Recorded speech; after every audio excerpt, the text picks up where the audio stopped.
Joe Burrow learned how to ride a bike at Nebraska's Memorial Stadium. His father, Jimmy, then a graduate assistant for the Cornhuskers under head coach Frank Solich, thought it would be good for Joe to ditch the training wheels on Nebraska's turf field, just in case he fell. Instead, Joe zoomed across the field and never looked back. That would be the extent of Burrow dazzling people in Memorial Stadium, though not for the Burrow's lack of trying. Before Joe Burrow was a national championship quarterback at LSU, a Heisman Trophy winner and the number 1 overall pick in the NFL draft, he was a kid who wanted to play football for Nebraska. His dad played and coached there. His 2 older brothers played at Nebraska. His mom was from Nebraska.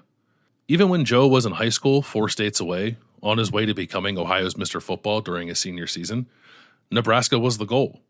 But the Cornhuskers were never interested. Bo Pelini did an offer when Joe was coming out of high school, and neither did Scott Frost when Joe was transferring from Ohio State in the spring of 2018. Here's a radio interview that Jimmy Burrow did with 93.7 The Ticket in Lincoln back in 2023, detailing just how things went with Nebraska both times. You know, things changed, I guess, over the years, and the opportunity wasn't there. We certainly had reached out to Nebraska during the Bo Pelini era. I knew just about everybody on the staff, and some of them really pushed hard for Joe, and some maybe didn't. But it never really became an offer for him to play at Nebraska. So we had to move on, and then the transfer. There wasn't a portal at the time, but he was graduating at Ohio State in 3 years. So we started reaching out in January of his junior or his 3rd year there at Ohio State, because we thought maybe after spring ball that he would need to transfer. So once again, we were reaching out to Nebraska, and I understand as a coach that you have to trust what you believe, and the opportunity again didn't present itself, and I always respect coaches' decisions, but that was something that our family really had wanted to happen for a long time, with me playing there, Jamie, Dan. Joe's mom is from nearby Cook, Nebraska, over in Nemaha Valley. So, okay. But the circumstances really didn't line up, I guess, and he ended up at initially Ohio State and then LSU. But it all worked out. It worked out for Burrow, it worked out for LSU, and it worked out for the South. This is the 25-year winter, how championship college football went dormant in the North. This 5-part podcast series will dive into the failings of Northern college football and the dominance of Southern college football in the modern era. I'm Doug Lesmerises. I'm Bill Landis, and we're the co-hosts of the Kings of the North College Football Show. This is episode 3. It's about players and how to get them.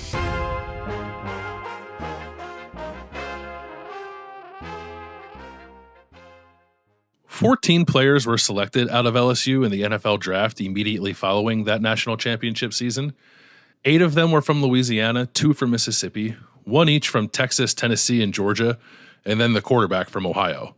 That list, by the way, doesn't include receiver Jamar Chase, who's also from Louisiana and was the number 5 overall pick in the following year's draft. I think you get the point I'm trying to make here. There was an overwhelming amount of Southern talent on that roster. The missing ingredient? Burrow. A Northern quarterback who connected an electric Tiger offense and put LSU over the top for that title in 2019. Here in this episode is where we acknowledge reality. The South's number 1 inherent advantage over the North in this era was the presence of more nearby local talent. Players win games, so you could argue that this is the most important and obvious part of a college football series about Southern dominance. It's not the X's and the O's, it's the Jimmies and the Joes, goes the football cliche. And maybe introducing this with a Joe who's the son of a Jimmy is a little on the nose. But Burrow's move from the North to the South is something the North could have prevented, or at least tried harder to. The South had more talented high school players nearby, easily accessible and fertile recruiting grounds that produced college football stars who became high NFL draft picks. The South exploited that edge with aggression, a by any means necessary approach to getting the best players wherever they resided. Northern college football programs couldn't control geography or shifting demographics, but as we've said before, there were too many times the North took a disadvantage and then compounded it.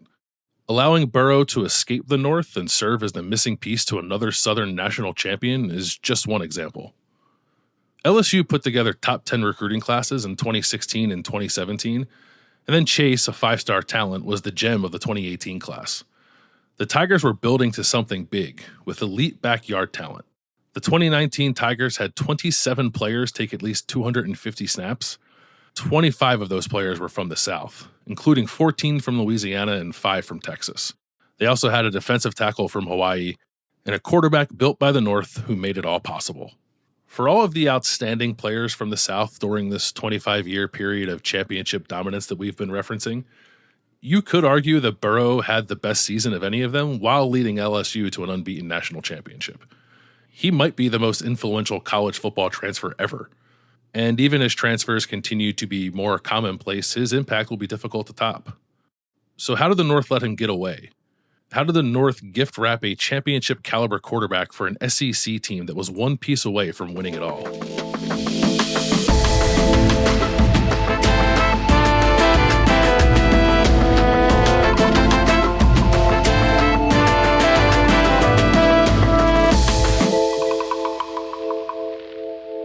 There's an alternate timeline where Joe Burrow becomes a star at Ohio State. I was there in Ohio Stadium in December 2014 when Burrow, then the quarterback for Athens High School, dazzled with 446 passing yards, 69 rushing yards, and 6 passing touchdowns in a 56-52 state championship game loss to Toledo Central Catholic. It was clear then that Burrow had some magic to him. He completed 24 passes in the horseshoe on that cold December night, and you could easily envision him crafting more moments like that in the future. Instead, he completed only 20 passes in that same stadium over the next 3 years as a backup quarterback for the Buckeyes. Burrow sat behind J.T. Barrett and Cardell Jones in 2015, and then he sat behind Barrett for 2 more seasons after that. An August 2017 preseason injury led to Burrow nursing a broken bone in his throwing hand, and that made Dwayne Haskins, who was a year younger, QB2 behind Barrett that year. When Ohio State needed a backup quarterback against Michigan, it was Haskins who entered for the injured Barrett in the third quarter and helped lead Ohio State to a 31-20 win. Haskins and Burrow battled for the job in the spring of 2018. Both were talented, but it always felt like that Michigan performance would be Haskins' trump card. Set to graduate that May, Burrow decided to transfer after it was made clear that Haskins, despite not being named the starter, was at least leading the competition heading into the summer. The Burrow family knew transferring would be a possibility as early as that January. That's when Jimmy started putting out feelers. Nebraska, which didn't offer Burrow coming out of high school despite not signing a quarterback in the 2015 recruiting class, passed again under a different coaching staff. Scott Frost instead opted to roll with true freshman Adrian Martinez, a former Tennessee commit and highly ranked prospect from California who was the first player Frost offered upon taking the Nebraska job. Martinez went 14-24 as a starter at Nebraska and finished his career at Kansas State. I'm laying a lot of the blame on Nebraska here, and they deserve it as the team that had the best chance to keep Burrow in the North. But Nebraska's not alone. I don't fault Ohio State. Urban Meyer had to make a decision. He chose Haskins, who was excellent in 2018 and reshaped how the quarterback position is viewed in Columbus. Ryan Day got Justin Fields to transfer to Ohio State in 2019. With Fields starting, the Buckeyes went unbeaten in the regular season, narrowly losing a college football playoff semifinal to Clemson, a game that would have sent Ohio State to the title game to play against Burrow. And boy, what great theater that would have been. Think about what LSU did, though. The Tigers had a sophomore quarterback named Miles Brennan, who was the number 10 player at his position in the 2017 recruiting class. He had played 6 games as a true freshman as he headed into his sophomore year. It wouldn't have been unreasonable for the staff to roll with Brennan and let him develop. Instead, they got aggressive and took the transfer from an older, albeit still inexperienced, Burrow. In a 2018 Sports Illustrated article detailing LSU's recruitment of Burrow, then Tigers coach Ed Orgeron said LSU viewed Burrow as a, quote, game changer. Why didn't anyone in the North see it? Where was the Northern aggression? Cincinnati tried. Then Bearcats coach Luke Fickell was at Ohio State with Burrow for 2 seasons. Fickell recruited Burrow to Cincinnati, and Cincinnati and LSU were the only 2 schools that Burrow visited after he decided to transfer. Quote, when he came here, he was thinking about Cincinnati pretty hard, end quote, Orgeron told SI's Ross Dellinger for that 2018 article. Burrow chose LSU over Cincinnati. The decision was helped by his family's familiarity with a couple of LSU assistants. Bill Bush, a former Nebraska assistant who was a defensive quality control coach at Ohio State during Burrow's freshman season there, and Mickey Joseph, a former Nebraska player who was then the receivers coach in Baton Rouge. Jimmy Burrow later said that a key moment in the family's visit to LSU was spending a night out on the patio of their Baton Rouge hotel with Bush, Joseph, and one of Joe's older brothers who had played for Nebraska. They swapped stories about the Cornhuskers and their time in Lincoln. Talking Nebraska, picking LSU. Here are some other northern schools I think could have reasonably made a run at Burrow. He would have been an upgrade for Wisconsin at this time. The Badgers started the limited Alex Hornibrook in 2018 and then transitioned to Jack Cohn in 2019. Wisconsin finished number 8 in the final college football playoff rankings of the 2019 season with 2 losses to Ohio State and a loss to Illinois. Burrow would have elevated that roster. Notre Dame finished 15th in 2019, led by Ian Book, who was on his way to winning 30 games as a starting quarterback for the Irish. But in 2018, when Burrow transferred, Book was mostly an unknown commodity. Notre Dame arguably could have made a run at Burrow, taken a flyer on him. Mark D'Antonio at Michigan State kind of went out with a whimper, posting a couple of 7-6 seasons in 2018 and 2019 before abruptly resigning. The Spartans' quarterback those 2 years was Brian Lewerke, a perfectly average Big Ten quarterback who finished his career with 47 touchdowns and 32 interceptions. Burrow would have been better, and maybe helped D'Antonio's run at Michigan State play out a little differently. It's not that Burrow would have made sense at every school in the North, but there were a few quarterback situations iffy enough that more should have tried to land him. In the end, only one team tried, and Cincinnati ended up being okay with Desmond Ridder at quarterback, and the rest just stood pat. And again, Nebraska really whiffed on Burrow, despite having 2 chances to get him. It's the posture of LSU here that I find most damning for the North. LSU wasn't desperate for a quarterback, but it saw a chance to upgrade. Worst case, they increase the competition at the position, and best case, they find a better starting option than what was already on the roster. And the result actually ended up being that they caught lightning in a bottle. A Southern program that already enjoyed an inherent roster building advantage ignited its potential with the addition of a Northern quarterback.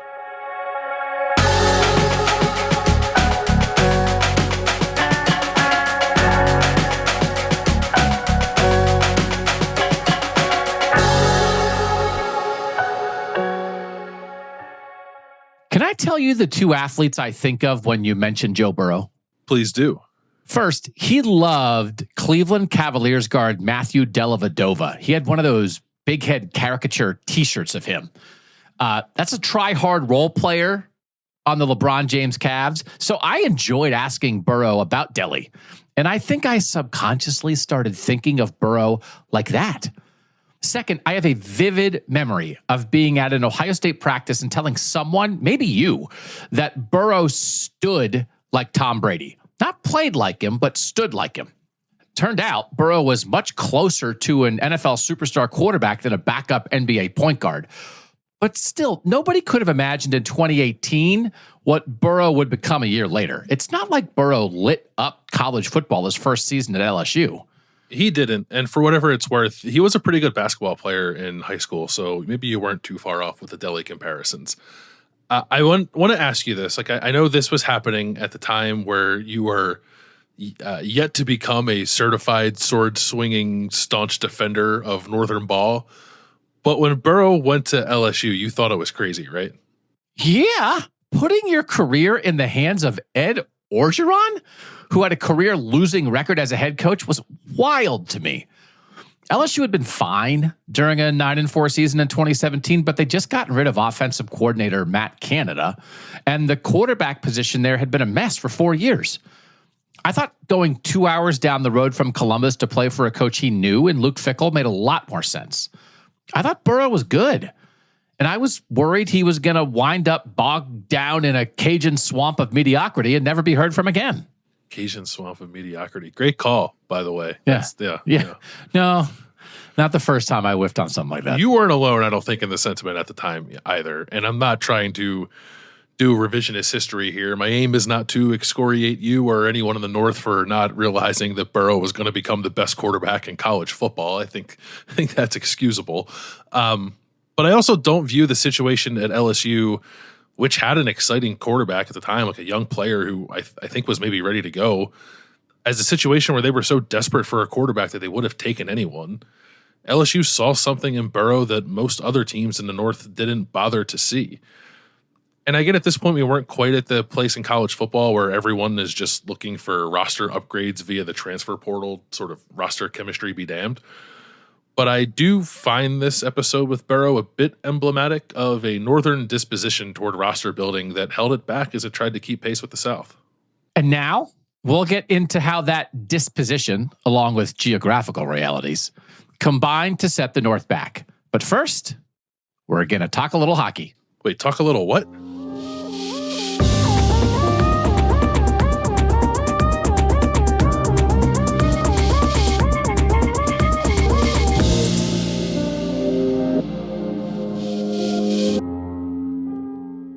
The first men's college hockey national championship was awarded in 1948.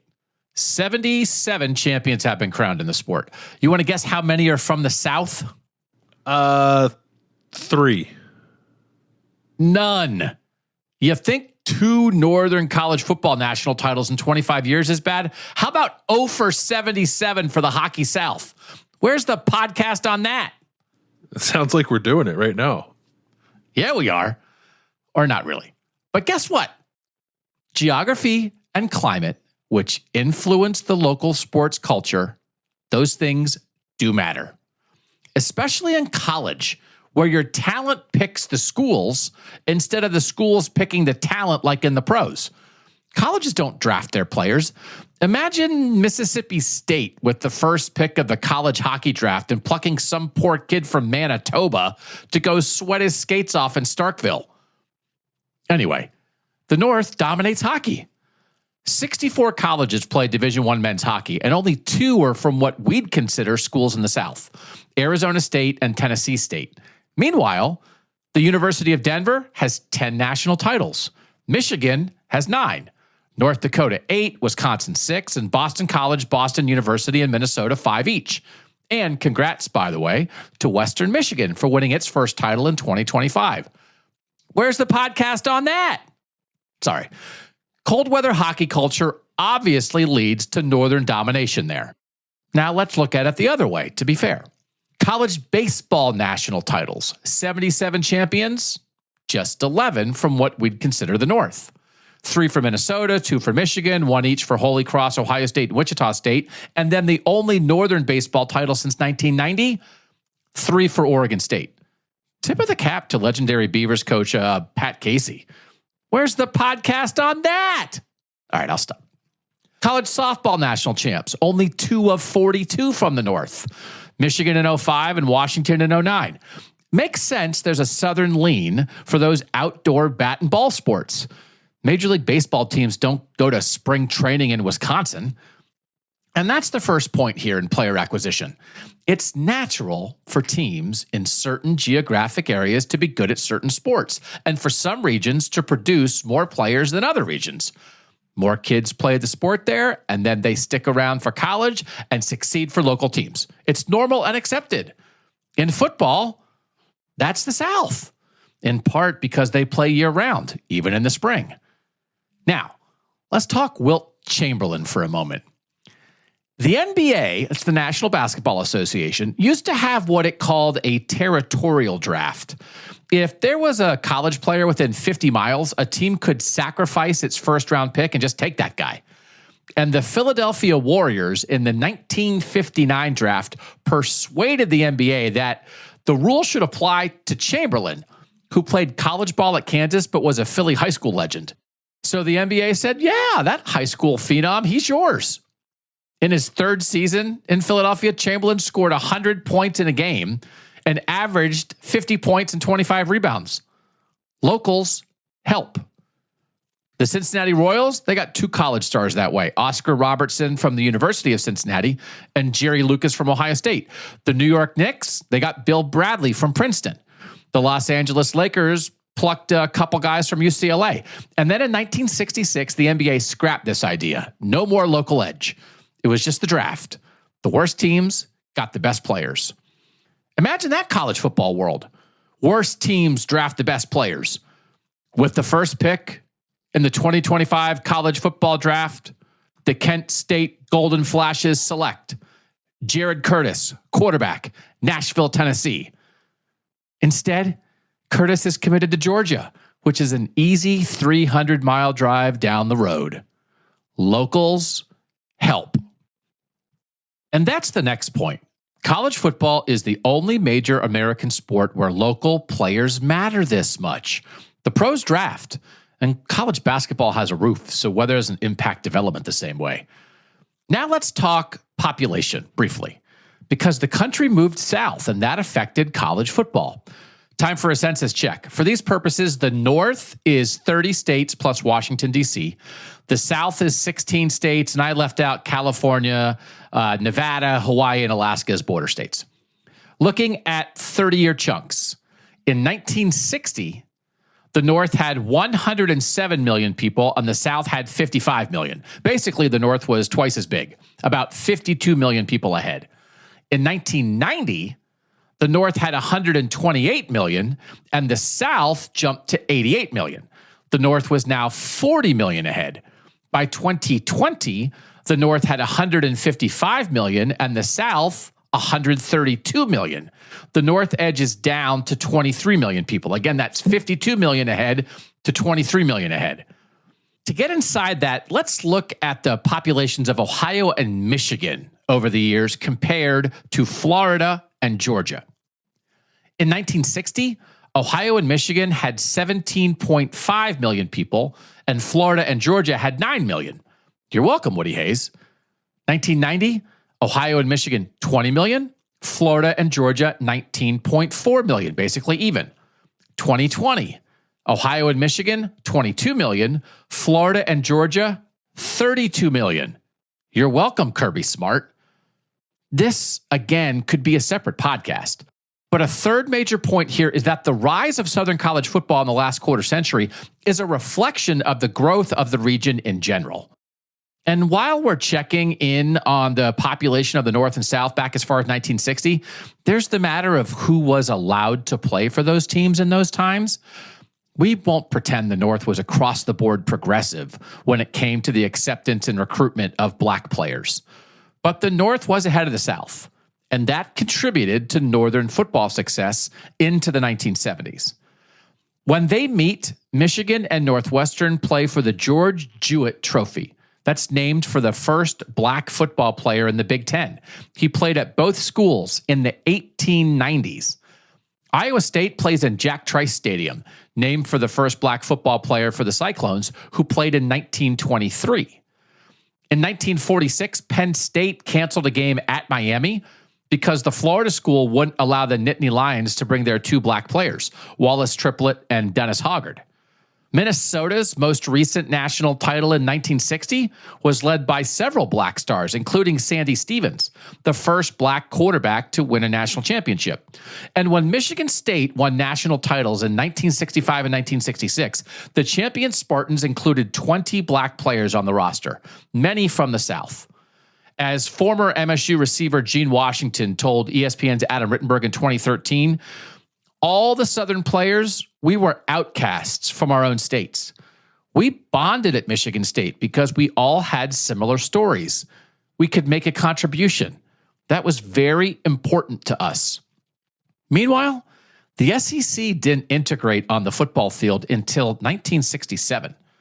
The 1969 number 1 versus number 2 Southwest Conference showdown between Texas and Arkansas featured only white players. The first black player to take the field for Alabama was in 1971. When you see the South dominating in the BCS era in a way the region did not before, that's another reason why. Everybody can play now. So here's the deal. We want to show you what happened in college football between 1998 and 2022, but we don't want you to think of the North as only a victim. The rise of the South didn't just happen to the North. The North played a role in it. But for all the ways the North capitulated and fell short in recent college football, this is the area where you've got to give the North at least a little bit of a break. I spent time on hockey, territorial drafts, population shifts, and integration timelines to build the foundation for the idea that there are more high school football players in the South. By every metric, from recruiting rankings to the NFL draft, there are also more good players. In a sport like college football with national appeal but regional roots, the inherent edge for the South when it comes to player acquisition is undeniable. Let's look at recruiting from the 24/7 Sports Composite Rankings, which combine the evaluations of several recruiting sites. In 5-year chunks, these are the top 100 recruits by region for 2005, 2010, 2015, 2020, and 2025. 2005, 58 players from the South, 28 players from the North, 14 from border states. 2010, 61 South, 23 North, 16 border. 2015, 63 South, 17 North, 20 border. 2020, 68 South, 20 North, 12 border. And 2025, the current incoming freshman class, 67 South, 24 North, 9 border. On average, the breakdown is 63 South, 22 North, and 14 border. Almost a 3-to-1 Southern edge over the North. And think totals. In just 5 classes, the count is South 317, North 112, and border 71. 5 years and 200 more highly ranked players in the South's backyard compared to the North. Now, Bill crunched these numbers. A full 2 decades of top 100 players from 2000 through 2020. It's 21 classes, 2,100 players. At which schools did they land? These are the schools they went to, not where they're from. South, 1,338 players. North, 492 players. Border, 270 players. That's 64% South, 23% North, 13% border. The edge on where they're from is basically the same as the edge on where they go. 3-to-1 for the South. That's input. That's recruiting. Now, output. According to the NFL, these were the states that produced the most players on NFL rosters to open the 2024 season. 7 of the 8 are warm weather states. 6 of 8 are from what we'd call the South. Texas, 190 players. Florida, 176. California, 168. Georgia, 146. North Carolina, 74. Ohio, 65. There's a North. Alabama, 59. Louisiana, 58. Illinois and Michigan and Pennsylvania and New Jersey found their way into the top 20. But it's still an overall state edge in the top 20 of 12 South, 7 North, 1 border. And beyond raw numbers, Texas and California are big states with lots of football players, duh. The NFL also released the most players per capita. Who produced the greatest percentage of NFL players based on their population? The top 5 states were all from the South. Georgia, Louisiana, Alabama, Mississippi, and Florida. They have something else in common. Those states all allow high school football practice in the spring. I knew we were going to get to this.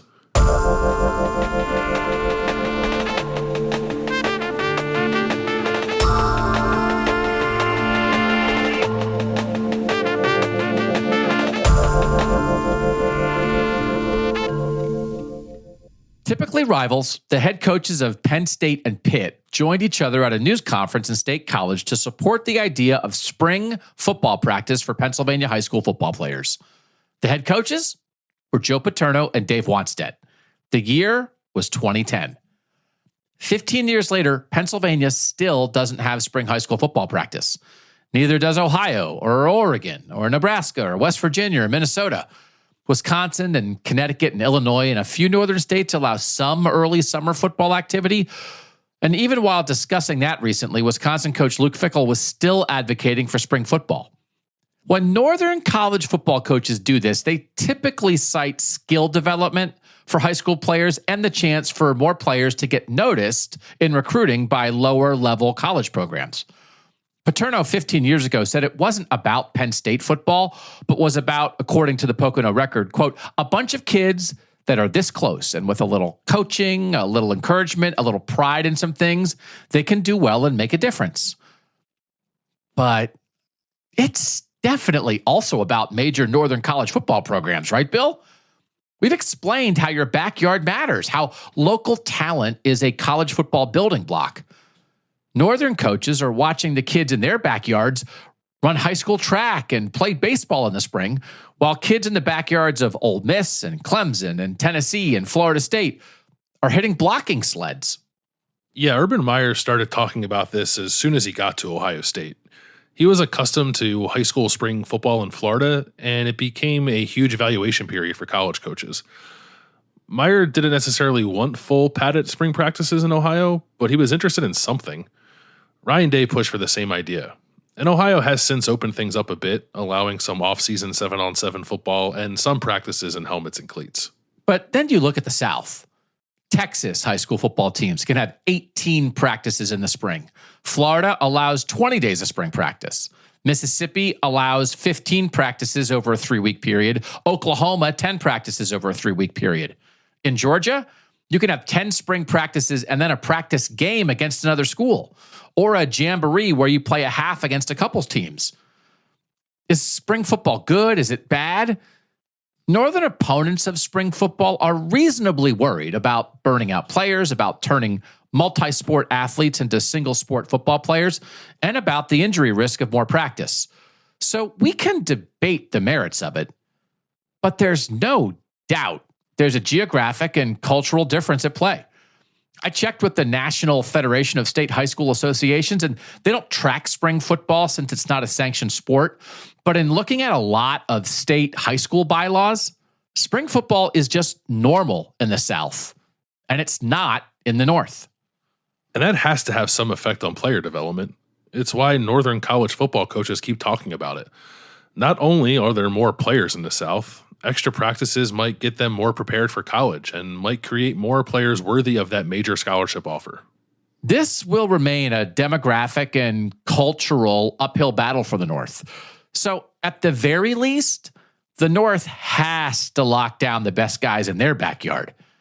There might not be as many of them, but the North keeps North kids North. Right, Bill? Strap in.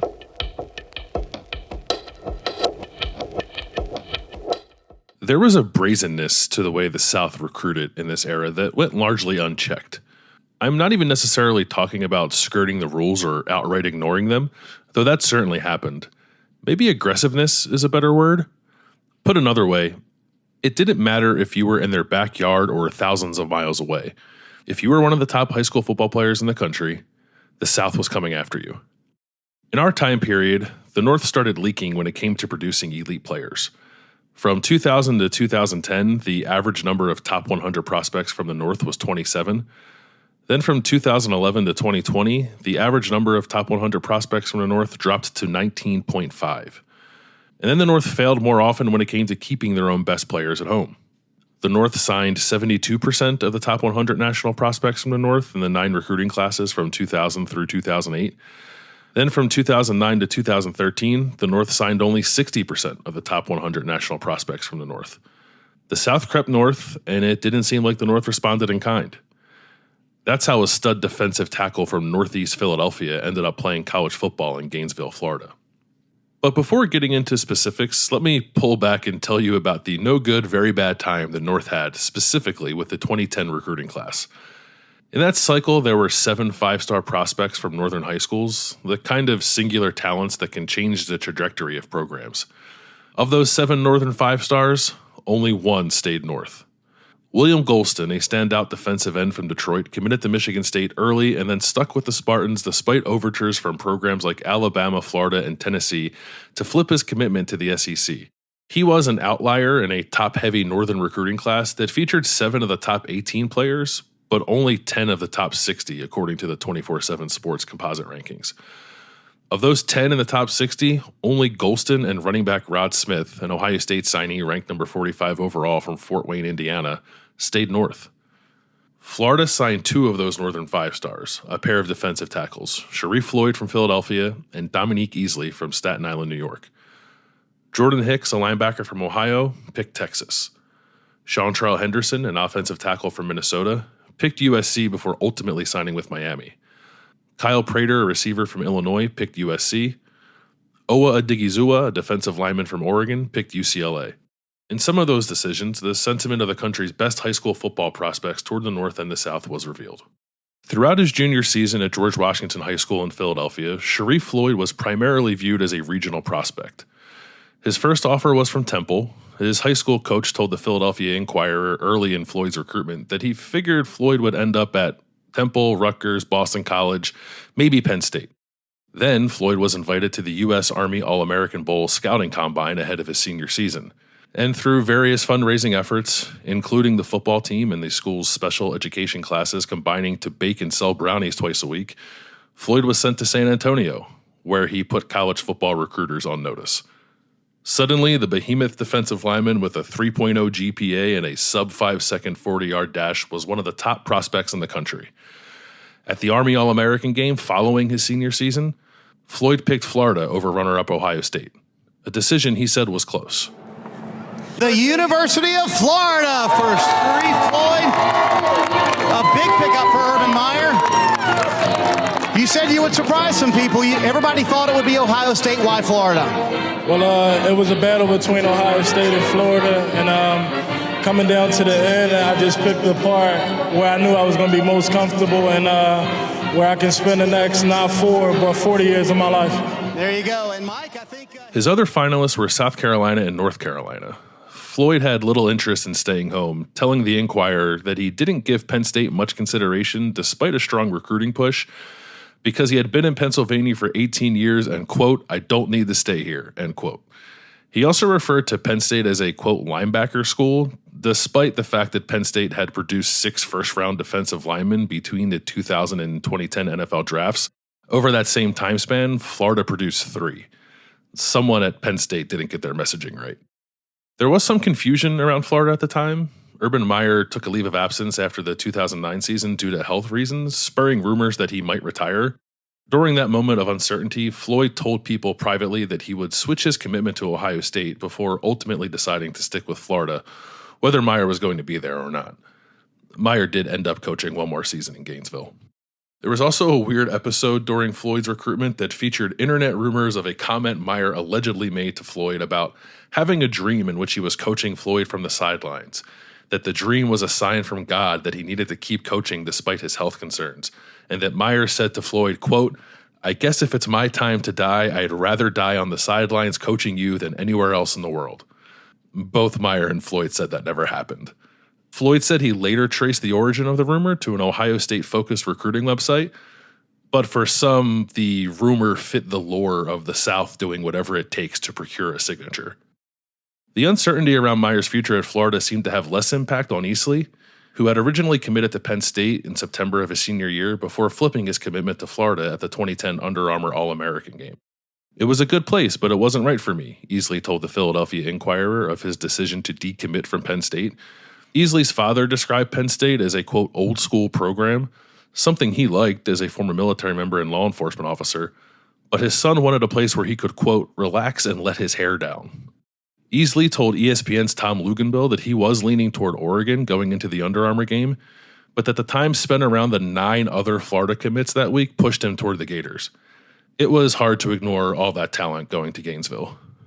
It just shows that with his ability and hard work, he really earned this and deserves everything he gets, Easley's high school coach Peter Gambardella told the Staten Island Advance after Easley committed to Florida. It's an opportunity to play in the SEC, one of the best conferences out there. In that 2010 recruiting class, Florida signed 3 defensive linemen ranked among the top 7 overall prospects by Rivals.com. Defensive end Ronald Powell was from California and ranked number 1. Then there was Floyd, who was number 4, and Easley, who was number 7. As a true freshman at Florida's Media Day in August 2010, Easley told reporters that the trio was comparable to the Miami Heat's Big Three, who had just joined forces earlier that summer.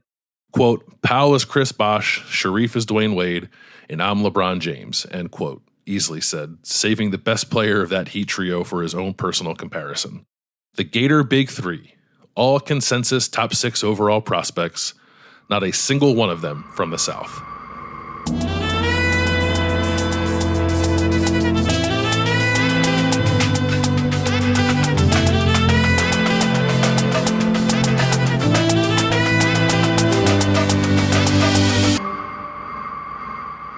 Meyer finally left Florida 1 year later. That 2010 class had great individual talents, but didn't end up winning a national championship. And for as great as it was, it did miss out on Seantrell Henderson, the number 2 overall prospect in Rivals rankings, a 5-star offensive tackle from St. Paul, Minnesota, and the USA Today National Player of the Year. Henderson was smitten with another program from the Sunshine State, though getting there was weird. The larger issue for the North was that Henderson wasn't really feeling the vibes from any of the 3 Northern programs that were part of his final 6 schools either. Prior to National Signing Day, Henderson told the Minneapolis Star-Tribune that his final 6 schools were Miami, Florida, USC, Ohio State, Notre Dame, and Minnesota. He announced his commitment on CBS Sports Network live from a New York studio on a show hosted by national recruiting analyst Tom Lemming, who was instrumental in putting Henderson on the map when he ranked him as the number 1 overall player in the class as a sophomore. Going into the decision, most of the top 6 thought they had a shot. Florida and Notre Dame never actually sent Henderson a national letter of intent to sign, but the rest believed they were in it, and that includes Minnesota and head coach Tim Brewster, who put up a heck of a fight to try to keep Henderson home. Here's a quote from Lemming to the Minneapolis Star-Tribune ahead of Henderson's announcement. Quote, I've been doing this more than 30 years, and I've never seen a coach work harder on any one player than Tim Brewster has with Seantrell Henderson over the last year. Everything has been above board, but he's done everything he can do. If you like justice, justice would be that Henderson ends up at Minnesota, end quote. The Hendersons detailed their final week whirlwind ahead of signing day to the New York Times. USC, which had just hired Lane Kiffin as head coach following Pete Carroll's move to the NFL, came in hot and heavy, with Kiffin striking a personal connection with Henderson as a former Minnesota high school product himself. Kiffin graduated from Bloomington-Jefferson, a Twin Cities suburb school that he attended while his father, Monty, was the linebackers coach for the Minnesota Vikings. Lane, Monty, who was then USC's defensive coordinator, assistant head coach Ed Orgeron, and offensive line coach James Craig made the trip to Minnesota to assure the Henderson family that they weren't expecting any serious punishments from the NCAA's investigation into improper benefits received by former Trojan Heisman-winning running back Reggie Bush. Henderson then made his final official visit to Miami just before signing day. The Miami staff provided a limo to transport Henderson and his father to the airport, and at that time, South Florida was hosting the NFL's Pro Bowl, which allowed Henderson the chance to rub elbows with former Miami players in the NFL. On Friday night, he hung out with Willis McGahee and Bryant McKinney at a club in Miami, and on Saturday, he was at a club in South Beach with Ed Reed. The experiences made quite an impression on the then 18-year-old Henderson. Upon returning home, the Hendersons took an unofficial visit to Minnesota, where they had dinner with Brewster and the coaching staff in a suite at the brand-new TCF Bank Stadium, which had just opened that fall. According to the Times, there were posters made up of children wearing Henderson's number 77 Minnesota jersey. Tables were decorated with 77 index cards, each with different reasons why Henderson should pick the Gophers. The coaching staff and their wives gave Henderson a round of applause upon his arrival. Brewster told the family that no staff would care for Seantrell like they would, and reminded the family that it was Minnesota who offered Henderson as a 9th grader before he became the best offensive line prospect in the country. Henderson later told the Times that he would be passing up, quote, greater opportunities on a bigger stage if he stayed home. What a gut punch for Minnesota. The family also said they liked the stability of Ohio State, something that would later unravel when head coach Jim Tressel resigned a year later amid an NCAA investigation into the program for a memorabilia for tattoo scandal. Plus, Henderson's father described Tressel as detailed, but also, quote, long-winded and a little boring. So Ohio State couldn't connect, Minnesota had love and index cards, Miami had nightclubs and the South Beach lifestyle, USC had glitz, glamour, and a coaching staff selling a family a bill of goods about how the NCAA was going to handle them, saying whatever they needed to say to land the commitment. Henderson picked USC on signing day, but held off on signing his national letter of intent for another 6 weeks. When the NCAA finally did hit USC with a 2-year postseason ban, Henderson asked for his release from the Trojans and signed with Miami in July. His previous Northern suitors, Minnesota, Ohio State, and Notre Dame, they didn't seem to get any consideration on the second go-around.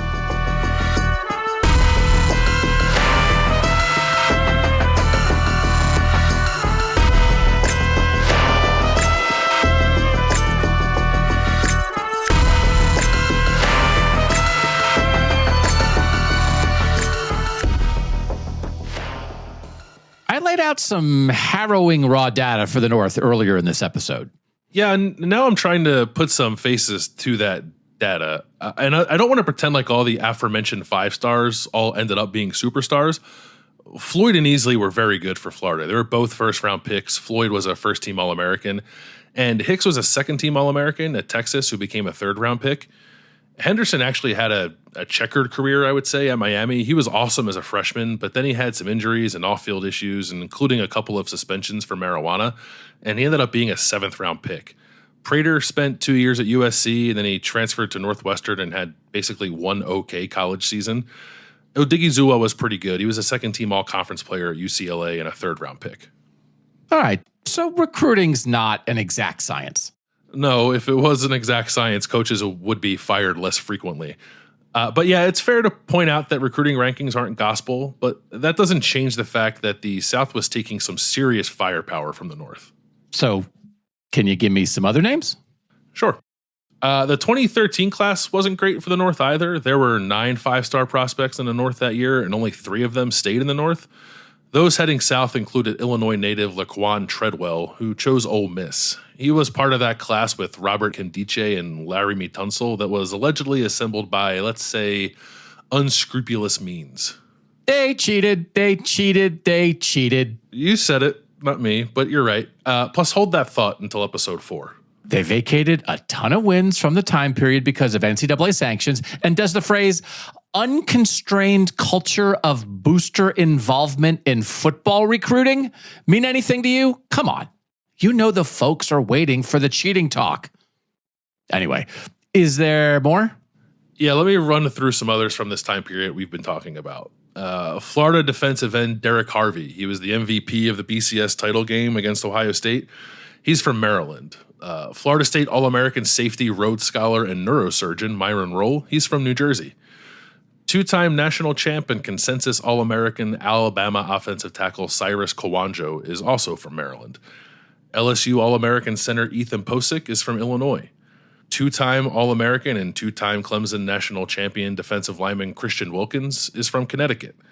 2-time All-American, 2-time national champ Thorpe and Bednarik award-winning Alabama safety Minka Fitzpatrick is from New Jersey. Stop, please stop. It's enough. Stop. Okay, that's fair. One more thing.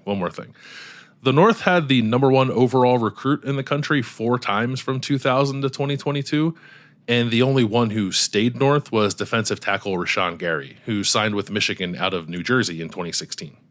We don't want to pretend like the North never had good players from the South. Drew Brees is from Texas and went to Purdue. West Virginia quarterback Pat White, he's from Alabama. Oregon running back LaMichael James is from Texas. Iowa quarterback Brad Banks is from Florida. And Ohio State has been strong in places like Florida and Texas, particularly since Urban Meyer arrived on the scene. If we did a deep dive into every Northern roster over this period, surely we'd find plenty of good players from the South. But I don't think you'd find them at equivalent rates to good Northern players on Southern rosters. And more to the point, the North wasn't going into the South to steal top talent the same way the South was doing in the North. The inverse of the kind of splashy recruiting wins the South routinely got in the North was rare. And the Southern wins in the North hurt so much worse because the talent pools weren't equal.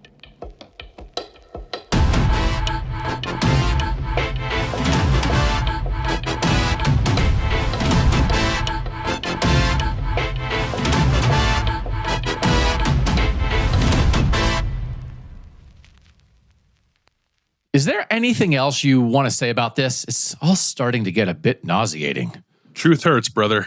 I guess I'd add one more thing, and then I promise I'll hit you with a bit of good news. There were two things that stuck out to me when combing through the specifics of this recruiting data, besides the stark difference in where the good players are. First, the boldness of the South to come up to the North and take the best players, which I hope we've illustrated. Second was the ruthlessness with which the South assembled its rosters. Let me give you a brief refresher on over-signing. For the time period we're talking about, the NCAA allowed Division I football programs 85 total scholarship players per team and 25 per recruiting class. However, some conferences, I'll let you guess who, played fast and loose with those rules, admitting 25 per class, sure, but often signing more than that. Signing more than 25 players could lead to cutthroat roster practices, such as stripping other players of their scholarships to make room for the newcomers. When Ole Miss coach Houston Nutt signed 37 players in 2009, you heard it right, 37, he admitted to taking players he knew wouldn't qualify academically so that he could stash them at Mississippi junior colleges and create a kind of farm system. There's no rule that says we can't sign 80, Nutt said at the time. In his book, Meat Market, Inside the Smashmouth World of College Football Recruiting, Bruce Feldman embedded with then Ole Miss coach Ed Orgeron and his staff as they built their 2007 recruiting class. Feldman detailed that Orgeron wanted to oversign by a few players, and his AD balked at the idea. Orgeron's response, quote, "It's okay for us to push the envelope a little bit," end quote. The Big Ten banned oversigning in 1956. The SEC finally grew tired of the criticisms that came with its team's oversigning practices following Nutt's antics in 2009, stipulating from then on that its teams could only sign 28 players. In 2011, that cap dropped to 25, and SEC coaches hated it. "What's your problem with 28?" Nick Saban asked reporters at the 2011 SEC spring meetings, according to CBS Sports. "Y'all are creating a bad problem for everybody because you're going to mess up the kids getting opportunities doing what you're doing. You think you're helping them, but you're hurting them." As if players weren't getting hurt when teams were signing 30-plus players. The difference between recruiting strategies in the South and the North, what either side was willing to stomach, is perhaps best explained by the volume of players they signed. Even after the SEC tried to curb oversigning by limiting class sizes to 25 starting in 2011, the South still signed more players on average than the North. SEC classes were certainly smaller after the rule change, however, they still outpaced the Big Ten. In a sampling of 10 recruiting classes from 2010 through 2019, the SEC outsigned the Big Ten by an average of nearly 3 players per class. And when you're adding an extra 12 players to your roster every 4 years, you might have a better chance of fielding a more talented roster. Only once during that span, 2018, was the Big Ten's average class size larger than the SEC's average class size. Can I just say that I love things in our series here where the Big Ten did something and 60 years later, the SEC finally did it too. Man, and this oversigning stuff, having covered this at the time, oversigning in the South really stuck in the craw of Northern fans, and I think Northern coaches for a long time. Anyway, you said there would be some good news?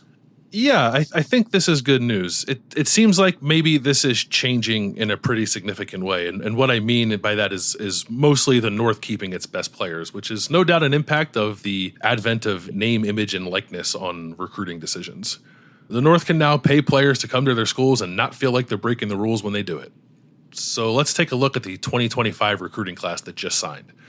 Michigan kept the number 1 overall player and 5-star quarterback Bryce Underwood home, reportedly for something in the range of $10 to $12 million over 4 years. Iowa landed defensive end Iosi Epinesa, a high 4-star prospect from Illinois. Kansas State kept tight end Lincoln Cure, another borderline 5-star prospect from Kansas, home. There were 8 5-star prospects from northern states in the 2025 class, and 6 stayed in the North, with 2 each signing with Ohio State and Michigan, 1 with Notre Dame, and 1 with Oregon. There were 25 top 100 prospects in the North in this class, and 18 of them stayed home, a success rate of 72%. That's the kind of number the North was enjoying before the South started aggressively poaching its best players. And those 18 players were spread among 9 schools, with Penn State, Maryland, and Washington joining the previously mentioned Ohio State, Michigan, Notre Dame, Oregon, Iowa, and Kansas State. And here's something that'll make you tingle, Doug. There were 11 top 100 national prospects from the South who went north. And it wasn't just to Ohio State. though the Buckeyes did do a chunk of the work. Ohio State got 5-star cornerback Devin Sanchez and linebacker Riley Pettijohn from Texas, in addition to defensive lineman Zion Grady and running back Turbo Rogers out of Alabama. Yeah, they're getting guys from Bama. Oregon got receiver DeCorian Moore from Texas and cornerback Naeem Offord from Alabama. Those are both 5-star prospects. The Ducks also got Texas defensive back Dorian Brew. Brew is originally from Ohio, but we're shaping a narrative here, so we're going to count him as being from the South. Michigan got offensive tackle Ty Haywood from Texas and cornerback Shamari Earls from Virginia. Notre Dame landed Florida defensive back Dallas Golden, and Colorado got Georgia quarterback Julian Lewis. Oh, that is some sweet, sweet northern thievery. And I think a direct reflection of shifting northern attitudes. And while players and coaches win games, attitudes shape programs. And that's what we'll cover in episode 4.